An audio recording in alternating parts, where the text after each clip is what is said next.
слета авионот од Орли, првиот во конекцијата меѓу Париз и Скопје, од главниот аеродром во француската престолнина, а во престолнина сме заедно со заменикот директор на ТАФ Македонија Перо Лупевски, па ќе го прашаме него тука директно во живо и ексклузивно за линијата меѓу Орли и Скопје, колку е значајна конекцијата меѓу Париз и Скопје пред се за нашиот град и за нашата земја.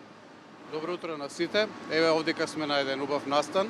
Го означуваме почетокот на една нова нискобуџетна авиолинија помеѓу Париз, Скопје, Париз.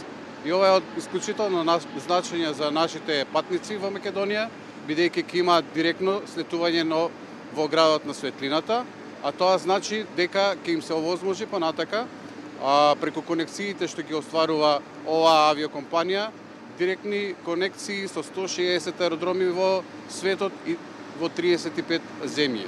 Исто така од огромно значење тоа е што ќе можат да истражуваат Франција и градот на светлината директно, меѓутоа и француските патници кои ќе доаѓаат во Македонија ќе можат да ги истражуваат убавините на нашата Македонија.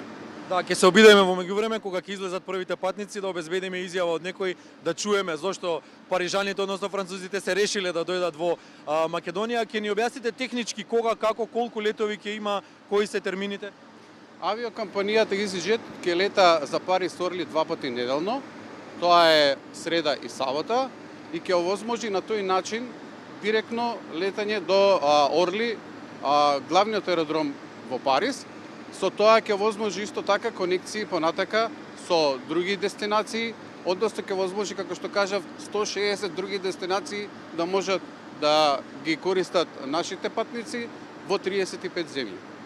Во однос на другите летови, ТАФ Македонија подготвува ли нешто ново, ќе се прошири ли списокот на линии, остануваат стандардните, некои ќе се укинуваат ли, што ќе се случува во периодот што доаѓа? Секако заедно ТАФ Македонија заедно со владата работи на проширување на авиолиниите во Македонија, во Скопје и Охрид.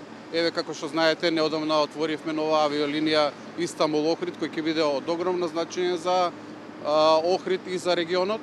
Исто така тука во Скопје Визер ќе отвори нови авиолинии, тука се Барселона, Штутгарт, исто така Базел ќе лета за Охрид. Така да работиме на многу нови дестинации и на многу нови проекти кои ќе овозможат на патниците по-убави конекции и директни летови до многу дестинации.